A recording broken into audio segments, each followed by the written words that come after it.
my mom wanted me to be a truck driver because that would mean I'd make $24,000 a year if I went to Truckmasters, and that would be twice what my father made. And she thought that would happen, but something inside of me said, I don't want to drive a truck. There's something else that matters more to me. And I decided I was not going to go for money instead of passion. And the rewards have been pretty amazingly better than being a truck driver. It's not bad being a truck driver, it's just not what I was after. And I look back, and one of the things that helped me was my original teacher, Jim Rohn, who was a personal development speaker I went to hear when I was 17. He said something the first time I heard him, and he said, you know, it's really simple. If you want life to change, you got to change. If you want life to be better, you've got to get better. It's the only way it happens. And luck will show up for people and it'll leave them. But if you're constantly improving who you are and what you give, game over. See if you can find some ways to multiply your value to the marketplace. And he said your income will immediately start to change.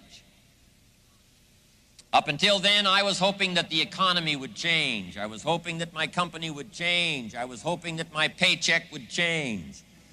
I was hoping that circumstances outside would change. And then here's what I found out. It isn't going to change. So then my question was, if it isn't going to change, how will my life ever change? And here's what my teacher taught me. When you change, everything will change for you. When you get better, everything will get better for you. And that's where I picked up that phrase, for things to change, you've got to change. You don't have to change the marketplace. You don't have to change the marketing plan. You don't have to change the economy. You don't have to change countries. You don't have to change circumstances out there. All you've got to do is look within and see if you can change yourself for the better. And as you change, things will start to change for you. Let me give you the day that turns your life around, as quickly as I can. I got 4 parts to the day that turns your life around, and then we're finished for the day. Number 1, disgust. Disgust. Disgust is a negative emotion, but it can have a very positive, powerful effect. Disgust says, I've had it. What an important day that could be. I've had it. Wow. I met a beautiful, powerful, accomplished executive lady in New York. The company invited me to come in. This lady was a vice president, extraordinary lady. I got to know her, and I found out her story. I said, how did you get here? Big income. And she never went to college, never went to university. I said, how did you get here? Executive, powerful, income. She said, well, let me tell you part of the scenario. She said, when I was a young mother a few years ago, she said, one day I asked my husband for $10. And he said, what for?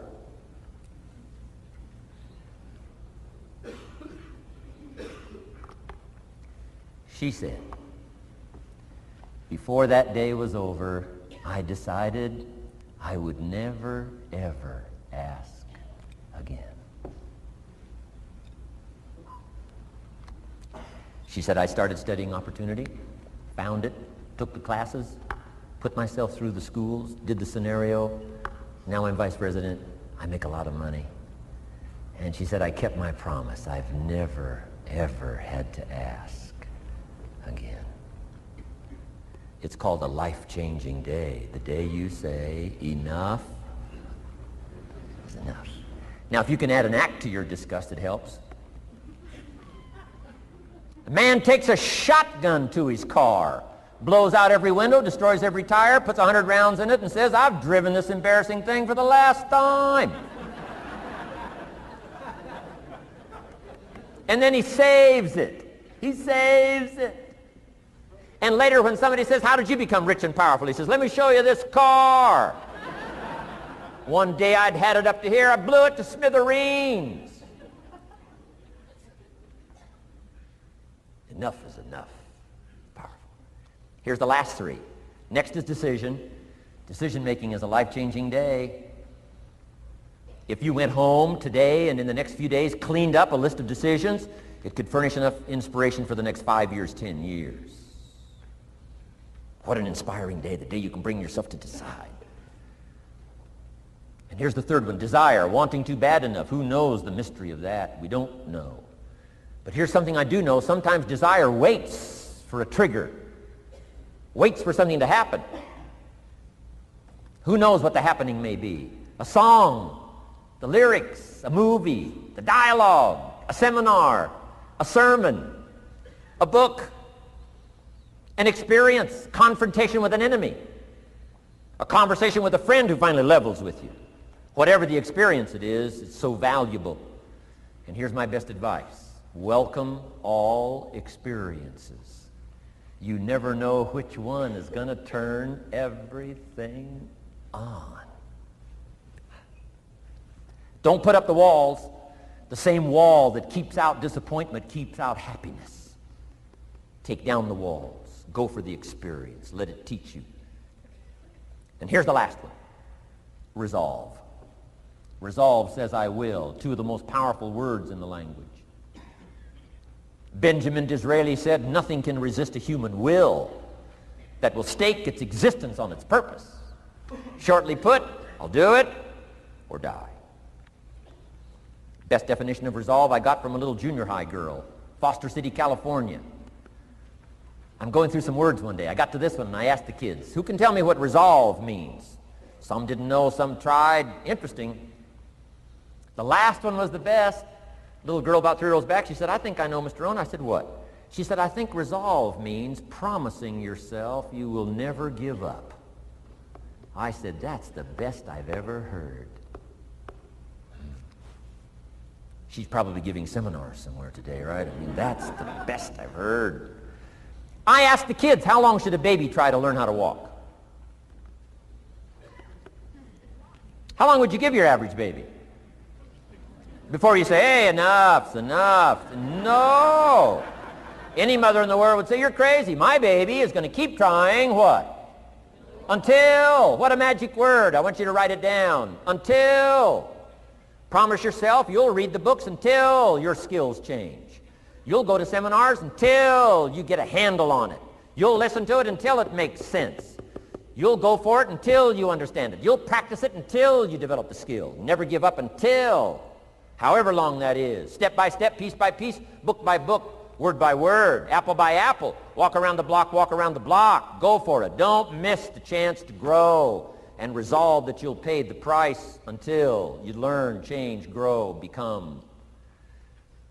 Then you'll discover some of life's best treasures when you pay that price. See, if you go through life holding back, and most of us do, most of us, if we ask ourselves, have we done all we can do? Most of us will have to answer, no, we haven't. We've been holding back. We have ideas that we don't act on, things we want to do. We're afraid to take chances. We go through life trying to seek security and not coming outside of our comfort zone, and we take most of our stuff with us to the grave. And I'm saying that the fact that you're still here, that you're still breathing, you've got some more work. And you owe it to yourself. You owe it to yourself. So when you get up in the morning, that you can look yourself in the face and say, hey, I'm living my life on my terms. That's important. Not to give up on your dream, not to give up on yourself. Now, are there going to be some moments when you want to give up? Yes. Will there be some moments when it's going to seem like it's impossible? The pain that you're experiencing, the disappointment that you're experiencing, that you're going to say, it's not worth it? Yes, that's going to be right there for you. It's going to be in your face, telling you to go back. For 30 days, you must take control of your mind. It will think only about what you permit it to think. Each day for this 30-day test, do more than you have to do. In addition to maintaining a cheerful, positive outlook, give of yourself more than you've ever done before. Do this knowing that your returns in life must be in direct proportion to what you give. The moment you decide on a goal to work toward, you're immediately a successful person. You're then in that rare and successful category of people who know where they're going. Out of every 100 people, you belong to the top 5. Don't concern yourself too much with how you're going to achieve your goal. Leave that completely to a power greater than yourself. All you have to do is know where you're going. The answers will come to you of their own accord. Remember these words from the Sermon on the Mount, and remember them well. Keep them constantly before you this month of your test. Ask, and it shall be given you. Seek, and ye shall find. Knock, and it shall be opened unto you. For every one that asketh receiveth, and he that seeketh findeth, and to him that knocketh it shall be opened. It's as marvelous and as simple as that.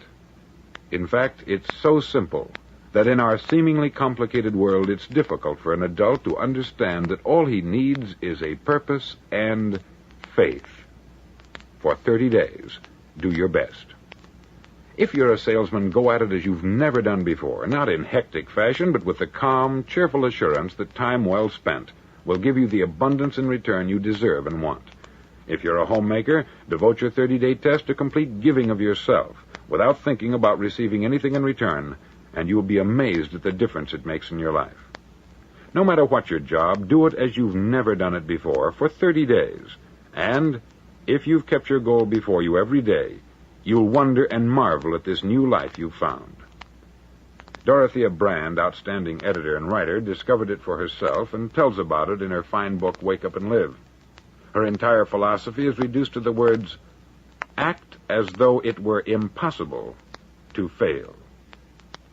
She made her own test with sincerity and faith, and her entire life was changed to one of overwhelming success. Now you make your test for 30 full days. Don't start your test until you've made up your mind to stick with it. You see, by being persistent, you're demonstrating faith. Persistence is simply another word for faith. If you didn't have faith, you would never persist. If you should fail during your first 30 days, by that I mean suddenly find yourself overwhelmed by negative thoughts, you've got to start over again from that point and go 30 more days. Gradually, your new habit will form until you find yourself one of that wonderful minority to whom virtually nothing is impossible. Don't forget the card. It's vitally important as you begin this new way of living. On one side of the card, write your goal, whatever it may be. On the other side, write the words we've quoted from the Sermon on the Mount. Ask, and it shall be given you. Seek, and ye shall find. Knock, and it shall be opened unto you. In your spare time during your test period, read books that will help you. Inspirational books like the Bible, Dorothea Brand's Wake Up and Live, The Magic of Believing by Claude Bristol, Think and Grow Rich by Napoleon Hill, and other books that instruct and inspire. Nothing great was ever accomplished without inspiration. See that during these crucial first 30 days, your own inspiration is kept at a peak. Above all, don't worry. Worry brings fear, and fear is crippling. The only thing that can cause you to worry during your test is trying to do it all yourself. Know that all you have to do is hold your goal before you.